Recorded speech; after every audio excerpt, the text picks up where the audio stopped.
Salve, salam sejahtera untuk kita sekalian, umat Katolik Keuskupan Agung Kupang yang terkasih.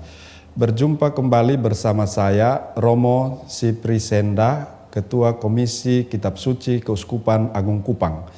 Pada kesempatan ini, saya ingin menjelaskan secara singkat tentang Alkitab revisi terjemahan baru yang disebut dengan TB2, Alkitab Deuterokanonika TB2, terjemahan baru yang kedua, yang sekarang sudah mulai didistribusikan kepada umat Katolik. Revisi Alkitab ini dilakukan oleh kedua lembaga dalam kerjasama, yaitu Lembaga Alkitab Indonesia dan Lembaga Biblika Indonesia. Para ahli dari kedua lembaga ini bekerja sama selama kurang lebih 10 tahun untuk membuat revisi terhadap terjemahan yang disebut TB1 itu.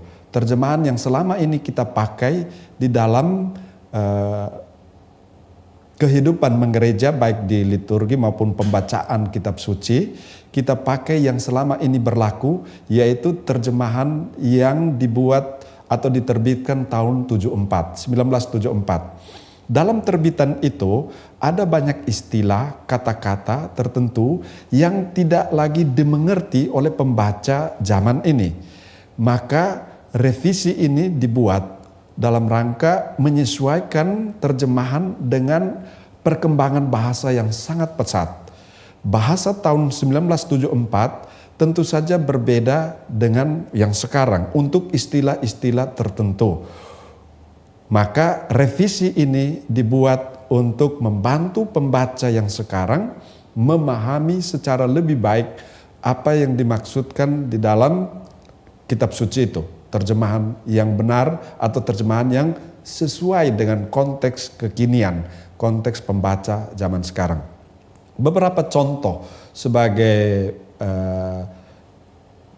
bagian yang dapat memperlihatkan kita bahwa memang benar, ternyata ada perubahan seperti ini membuat kita memahami kenapa para ahli kita membuat revisi atas kata-kata tertentu atau terjemahan yang sudah beredar, yaitu TB1 itu, dan yang sekarang berlaku yaitu TB2.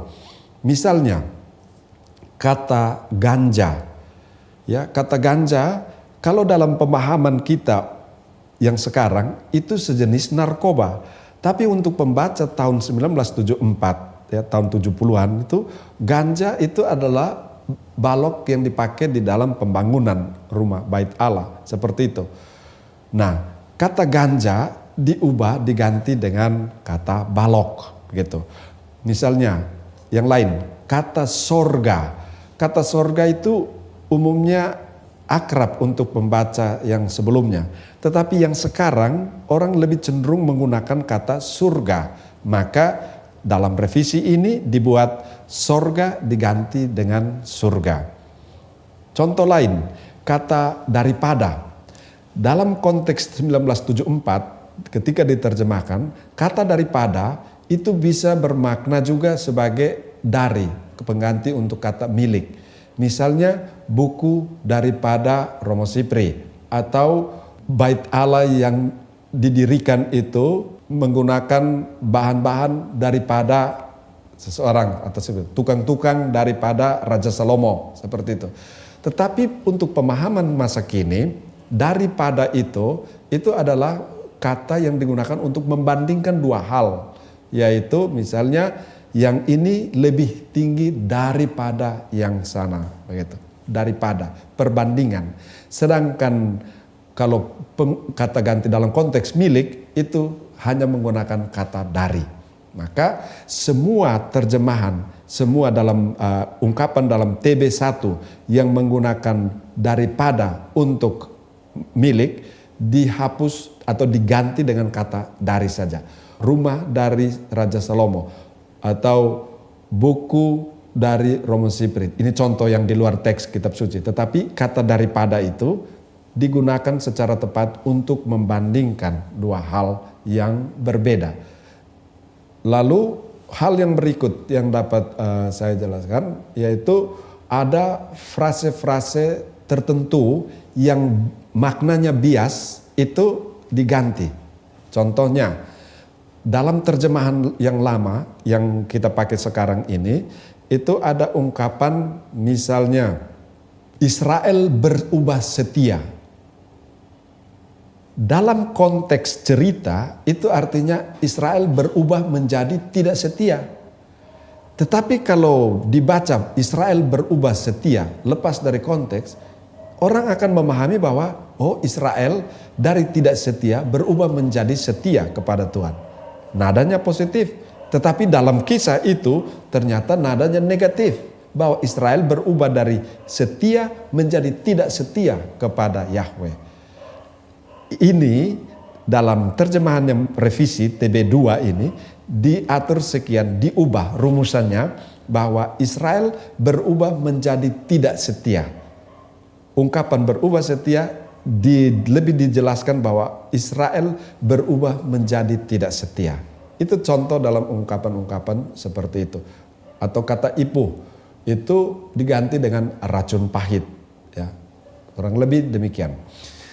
Baik, Bapak Ibu Saudara-saudari umat Keuskupan Agung Kupang yang terkasih, sesuai dengan keputusan rapat Dewan Pimpinan LBI di Malang baru-baru ini bersama Monsinyur Sylvester San sebagai Uskup Delegatus untuk LBI, kami memutuskan bahwa transisi antara TB1 dengan TB2 ini untuk umat Katolik itu adalah 7 tahun. Jadi sekarang distribusi Alkitab Deuterokanonika dengan desain yang baru TB2 ini sementara gencar didistribusikan kepada umat. Umat bisa menggunakan yang baru sambil juga menggunakan yang lama di dalam proses transisi ini selama 7 tahun.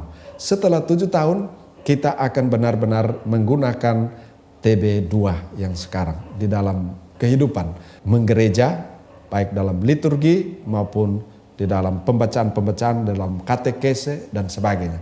Untuk sementara kita masih menggunakan TB1 terbitan 74 itu.